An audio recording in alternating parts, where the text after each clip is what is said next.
made this dough from scratch, just a simple dough recipe, just a basic one, nothing fancy with sourdough or anything. And it's best when you're flouring it to use either semolina, double O flour. You can use bread flour if that's all you have, which is all I had. Cornmeal's okay, I wouldn't use too much. But so you're gonna have a nice little ball that you formed, and I've done a second rise. So then you're gonna press it out almost like you're dimpling focaccia bread. But you see how it starts to get wider? You don't really want to mess with the lip, as I call it, too much, because that's gonna be your nice, bubbly, thick, crusty part. You definitely don't want to use a rolling pin, because this is going in the wood-fired grill. That would take out all those luscious little bubbled with the charred pieces that you get. So after I've done this and flattened it out into a nice disc, it's not the size I want, so we're going to use what's called the steering wheel method. Just gingerly minding those edges, and we're letting gravity work for us. So see how it's starting to get bigger? If you get a tear or a pull in it, don't even worry about it. You take one little piece of dough and flop it over, and we're just going to be aware when we're adding our toppings. I'm going to add a little bit more flour to it. If you feel it sticking at all, you want to put some flour. We're going to be aware when we're putting our toppings on, if we have a weak spot, we're not going to put as much sauce or topping there so that it won't fall through, because you don't want your pizza peel, which is this, your board, wet at all, because it's not going to slide if you do. So then you can use enough, like my hands are literally going to look like this. Once again, minding that edge. I'm just going to continue stretching now. Third method. There's lots of things you can do. I'm sure I'm not doing this perfect. The point of the video is that I'm a newbie. And if I can do it, anyone can. All right, that's looking like a pretty good size. I'm gonna put a little bit of flour on there.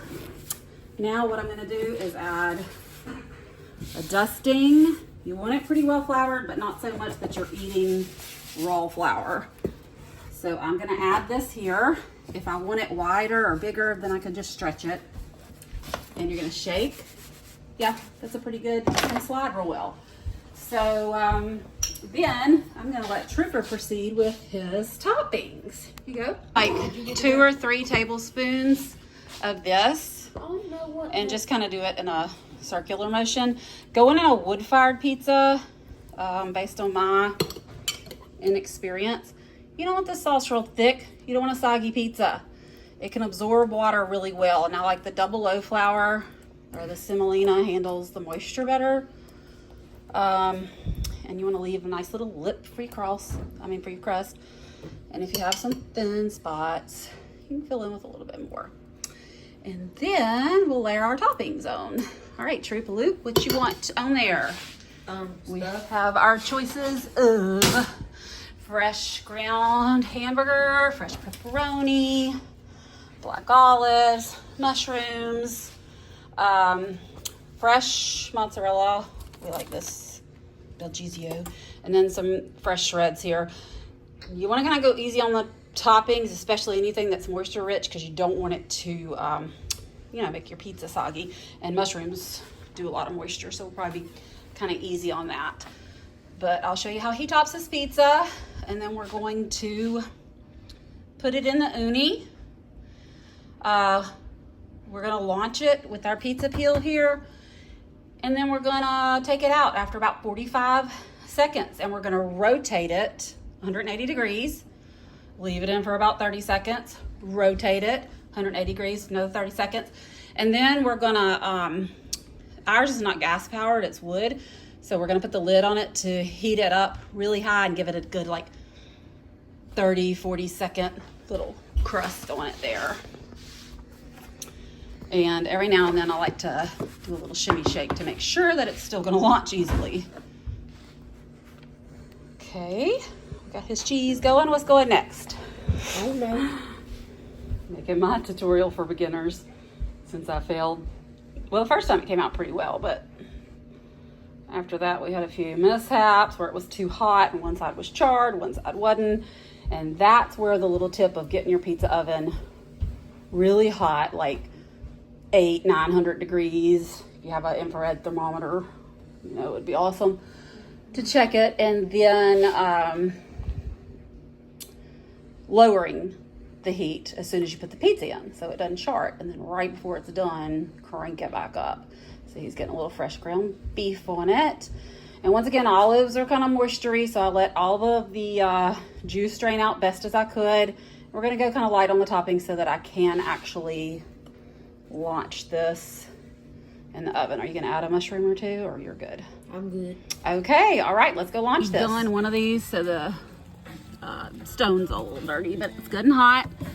We're gonna launch it in there. No need to like go crazy. We're just gonna do a shimmy shake. Do a shimmy shake in there. All right, we're gonna turn the fire down. Okay, so give it 2 hands. I'll wait about a little bit there. 45 seconds. We're just gonna rotate it. 180 degrees. I don't necessarily have all the proper tools here. And then we're just gonna launch it again. Get the other side in there.